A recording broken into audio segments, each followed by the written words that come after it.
MI6 is going to require a new spy for this movie, and she is Mad Max's Furiosa.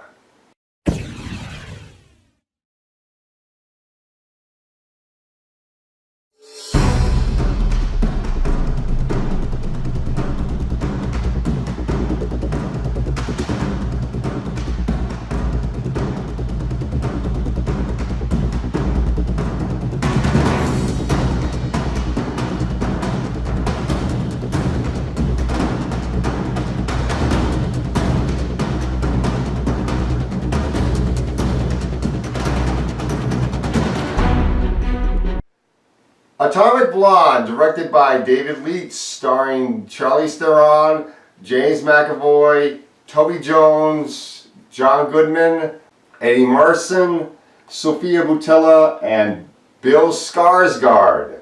This movie is based on a spy graphic novel, and it's set during the Cold War, at the time when the Berlin Wall is about to come down. So this is set during the 80s, the late 80s, I believe.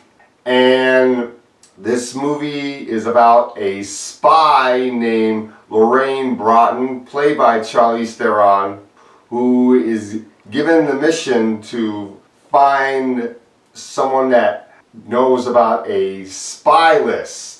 A list of spies, of names of double agents and other spies, and make sure this spy list does not get into the wrong hands. And the key to finding out where this list is in Berlin. So she has to go to Berlin to get the list, and she's being opposed by other spies from the KGB from Russia. Her main contact and partner within this mission is played by James McAvoy, David Percival, and she also has to work with Eddie Marsan, who was in the movie The World's End from the Coronado trilogy.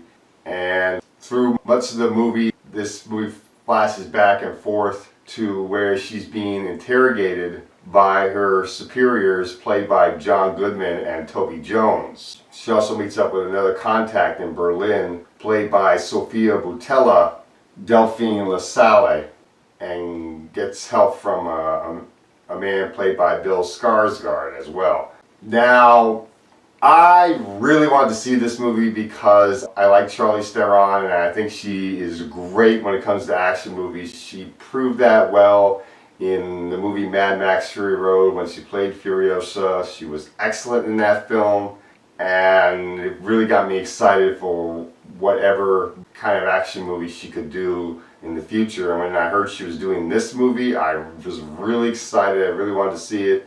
And I have to say, this is a really good movie. I really did like this film.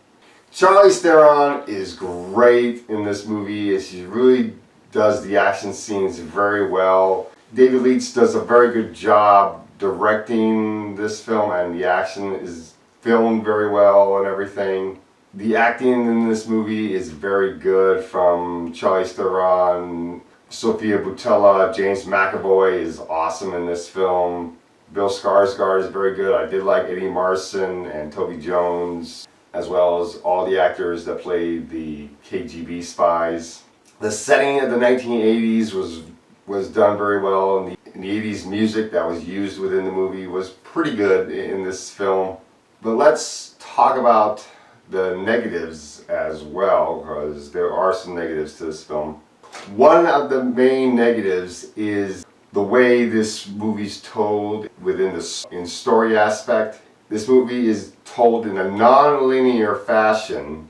The movie will flip back and forth between the actions and the interrogation scene that is being done between Charlize Theron and her two superiors, played by John Goodman and Toby Jones, who are interrogating her to try to find out what exactly happened throughout the mission. So the interrogation scenes are taking place after much of the main action, which is the main flaw to this movie, because when you're watching these interrogation scenes, it takes away from the suspense, because you know that since she is in the interrogation room obviously means that she survived all the action.